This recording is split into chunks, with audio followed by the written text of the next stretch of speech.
ever been in a situation where you gave somebody a great, thoughtful gift and they didn't even notice? Have you ever spent a great day with somebody and it felt like they didn't even think it happened?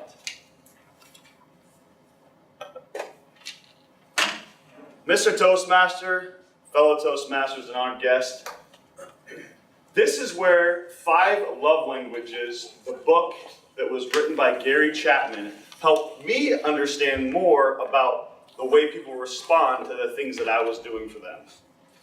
The best examples I can share with you is right in my family.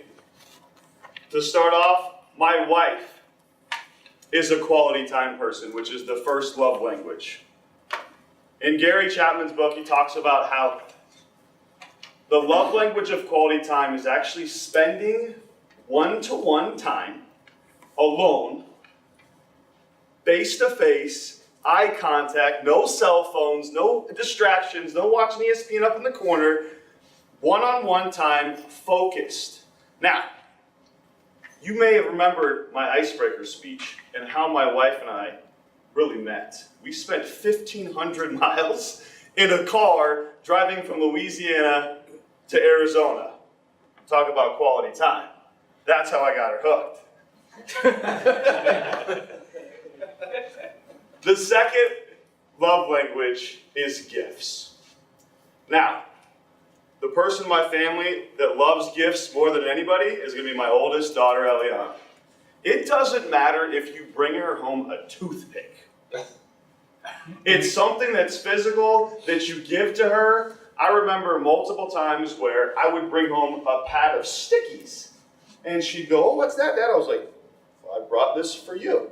And she's like, "Oh my gosh, this is awesome." Great, thanks. And next thing I know, I see stickies all over my house with little phrases and coloring on them and different markers. And I thought to myself, wow, that's interesting. What?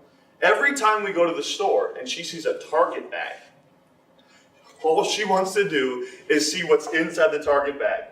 What you get? What'd you get? She always wants to know what you got, or what are we gonna give to so-and-so? She just loves giving and or receiving gifts.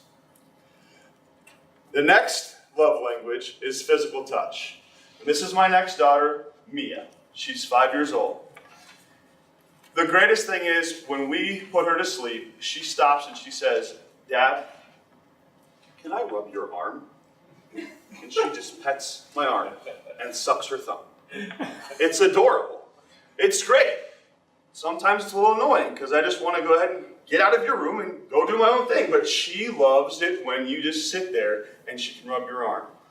The funniest story with that is when she was in preschool, in her 2 to 3 year old class, Miss Nancy, who's now my son's teacher, came up to my wife and I and said, "Your daughter must love old skin." I said, "What are you talking about?" She goes, "Well, she just always comes up and just pets me when we're doing story time." I said, "It has, I'm sorry, Miss Nancy, it has nothing to do with old skin. She likes just touching people, and she likes being close to you and rubbing on something. When she gets upset, I can feel her feet in the back of my seat because, again, physical touch, and she's pushing on the chair." Thanks, Mia.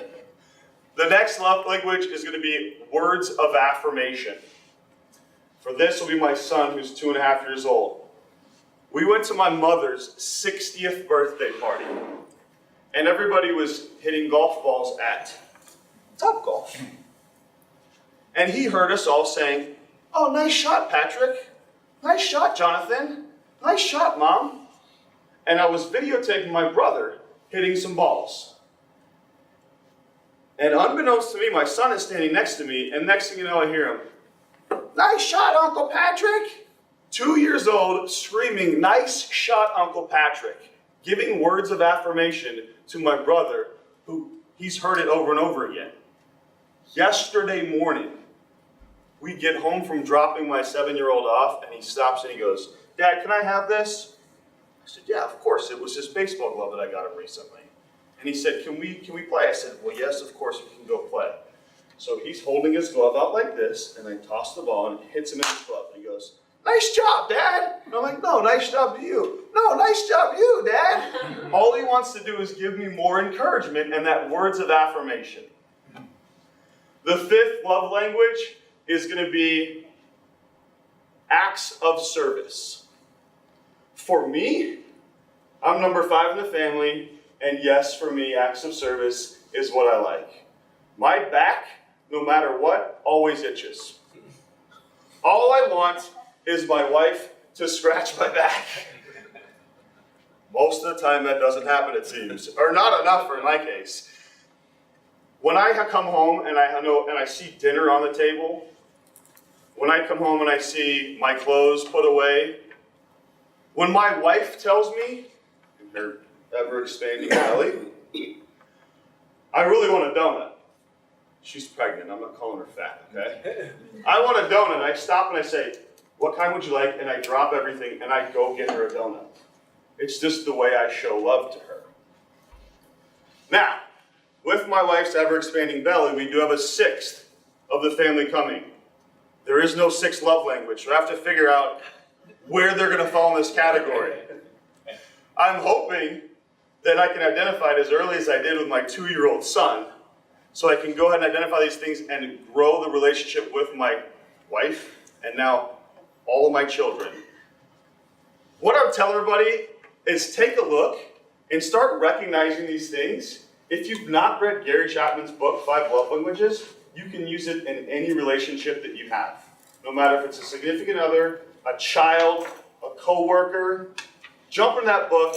Guys, I'm going to warn you, it's going to look a little bit strange when you're reading a purple book, but it's worth it.